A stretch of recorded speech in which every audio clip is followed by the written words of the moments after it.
Hi tears, இன்றைக்கி எல்லாருக்குமான tips என்ன தெரியுமா? இந்த சம்மரில் நான் எண்ணெய் குளியல் செய்யணும்னு சொல்லியிருக்கேன். வாரத்தில் 2 வாட்டி. பெண்கள்னால் செவ்வாய் வெள்ளி, ஆண்கள்னால் புதன் சனி. வேலைக்கு போகிறவங்க, அப்புறம் அடுத்த மாதம்லாம் பிள்ளைங்க ஸ்கூலுக்கு போகிறவங்க, இதனுக்கெல்லாம் டைம் இல்லை. காலேஜ் போகிறவங்க கூட. அப்போ என்ன செய்யுது அப்படின்னா, அதுக்கு ஒரு சின்ன டிப்ஸ் சொல்கிறேன். நல்லெண்ணெயும் இல்லை விளக்கெண்ணையும் எடுத்துக்கிட்டு தொப்புள்ளையும் கால் கட்டை விரலையும் வச்சுக்கணும். கால் கட்டை விரல் லைட்டாக வச்சுருங்க.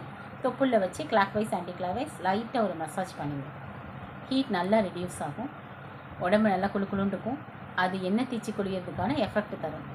ஸோ அதை தான் பண்ணணும்னு டெய்லி அதை பண்ணிகிட்டே இருக்கக்கூடாது. வாரத்தில் ஒரு நாள் எண்ணெய் தேய்ச்சி குளிங்க. அப்படி குளிக்க முடியாத பட்சத்தில் ஒரு வாரம் இதை செய்யலாம். தினமுமே வச்சுக்கலாம்.